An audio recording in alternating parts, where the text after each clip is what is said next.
And Brian, Cavs gave up a king's ransom to acquire Mitchell from Utah. 3 unprotected first-round picks, 2 pick swaps, and 3 players, headlined by guard Colin Sexton, of course.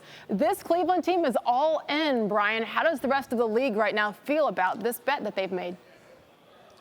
Well, first, the rest of the league had to pick their jaw up off the floor that the Knicks didn't do the deal to get Donovan Mitchell and that the Cavs were able to move in and make the deal in front of them.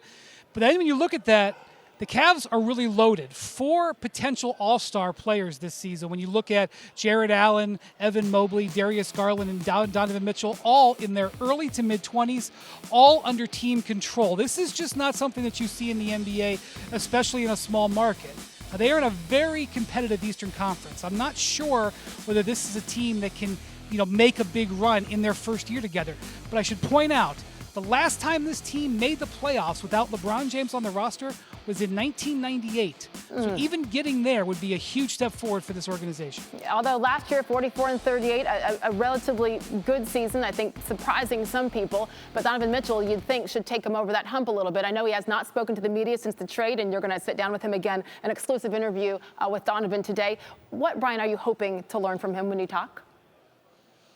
How he's going to mesh with his new teammates. And I actually got a little bit of a preview. I had an opportunity to watch Donovan work out with his teammates this morning for the first time.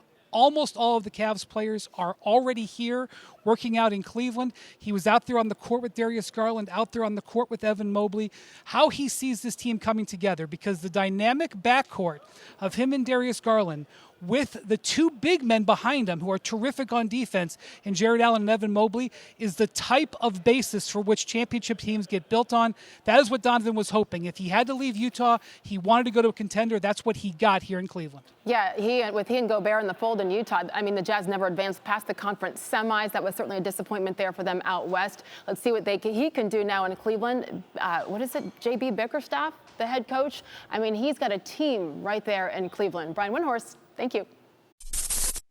Thanks for watching ESPN on YouTube. For live streaming, sports, and premium content, subscribe to ESPN+.